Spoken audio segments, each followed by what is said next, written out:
So a little recap of cumulative frequency curves and how to draw them. So, and this might be good actually to put this beside your data points here, because when you go to graph this, what you're going to do to start with is draw a bunch of points. What are those points going to be? You're going to put 10, 8 on your graph. The endpoint of your first set of group data, your first little range of group data, is 10, and the cumulative frequency is 8. Then from the second one, you'll plot the point 20, 18, then 30, 24, 40, 29, 50, 35, 60, 37, 70, 37, 80, 39, 90, 39, and 100, 40. It's important that we know how to graph a cumulative frequency curve or cumulative frequency polygon, and we're always going to use the endpoint of a section and its cumulative frequency. Once you've done that, we just need to join the lines together. With a curve, cumulative frequency curve, you just draw a curve through the lines that seems the most natural and the smoothest to draw. With a polygon, you just join them with a straight line. Okay, the curve is technically a little bit more accurate, but they're both very similar. So you notice that I've got, right, 10, 8, 20, I forget, 18, not sure. Whatever those points are, they're right here. I label those points first. Draw my curve through them. What the curve takes into consideration is how fast something is increasing or decreasing. So then when we get to question C, estimate the median, the upper and lower quartiles, well, if there was 40 people in total, technically your median would be the average of the 20 and the 21st data point. When using a cumulative frequency curve, they're like, it's an estimate already, just do what's half of 40, 20. What's a quarter of 40 for quartile 1, 10. What's 3/4, 30.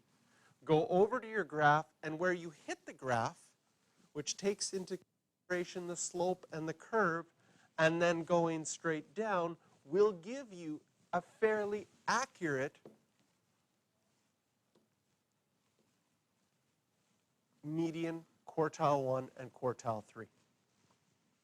These are estimations, so even though I'm not to 3 sig figs, and even though it seems to match up perfectly with a number, and some of the IB questions, they'll give you the graph so things match up perfectly because they want you to get a specific answer, we still use the approximation sign because these are all estimates.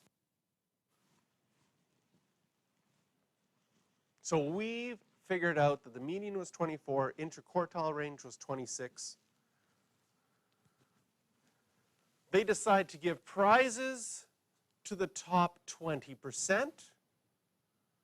So then you have to think, the top 20%, does it make sense that that would be the 80th percentile and higher? Okay, so if there are 40 people in total, and the top 20% get it, how many people is that? 8 people. But on here, I'm not going to go from 8 and over to my graph, because I want the top 8. I'm going to go from 32, because 20% of 40 is 8. 32 is the 80th percentile. Go over from 32 and down, and that tells me that approximately 44 should be what could be used to figure out Who should get the prizes?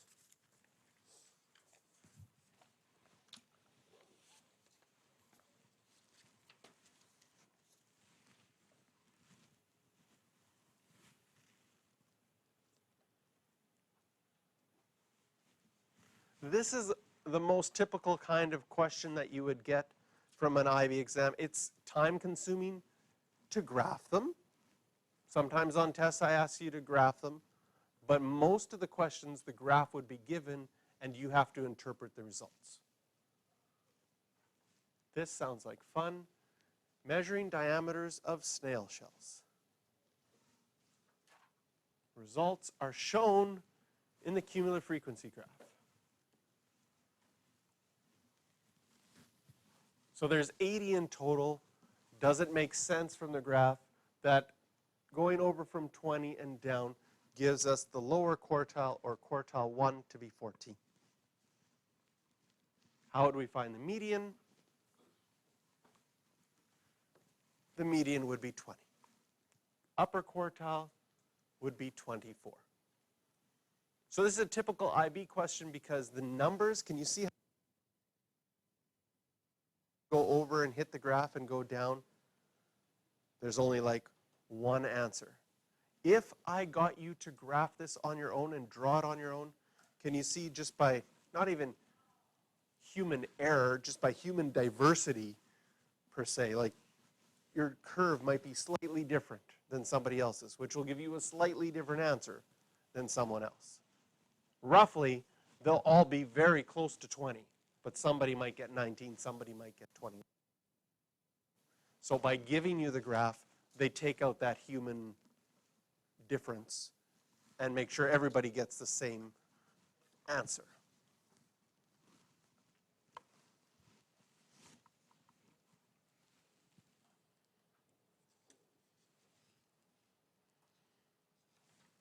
Okay, so take some time. Try questions 4, 5, 6, and 7. Here we go. Now, if you were slightly off, it might be due to human error, human difference. If you were a lot off, then it's due to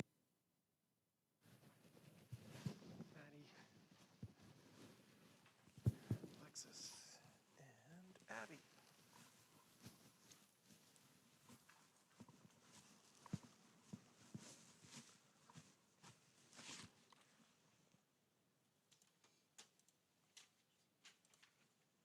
There, I've got the answers up for number 5, so you can check them as you go.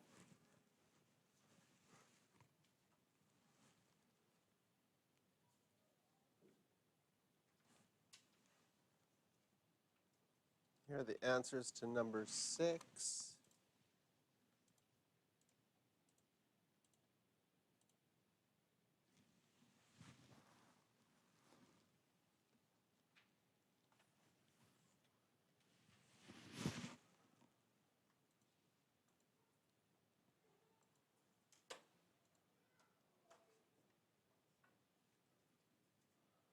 There's the first 3.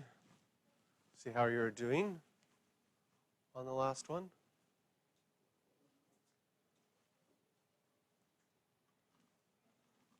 So less than 5 minutes, you'd go from the 5 up and over. Spent between 5 and 7 minutes. So I went from the 7 up and over. It looks like I estimated from 92 to 49.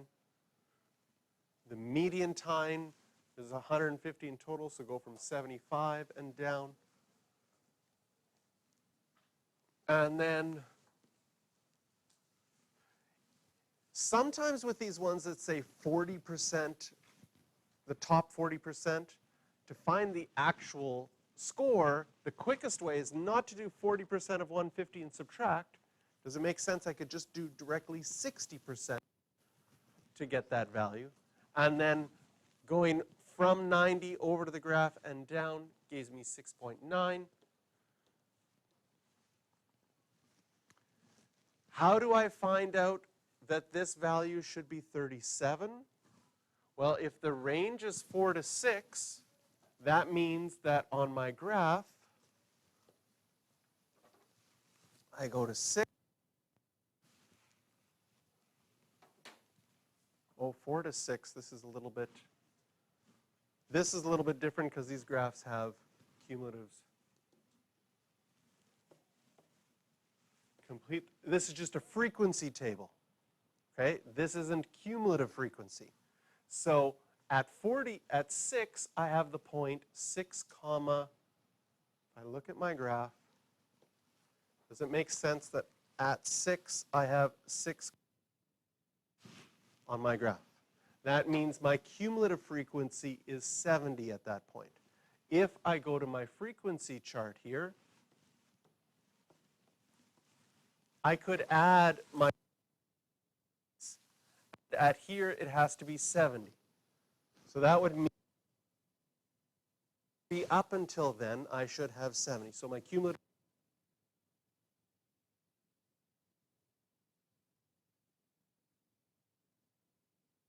150.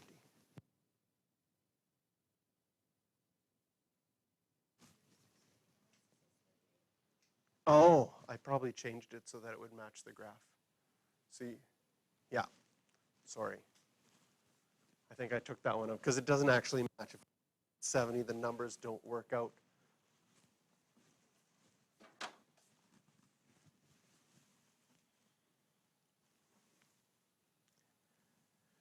And if you took the midpoints from your frequency table and multiplied by how many you have, you could get an estimate for the mean.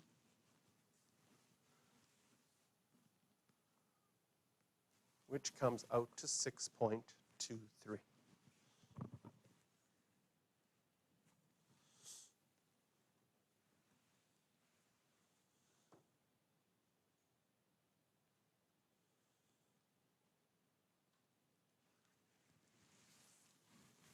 Question, Matt?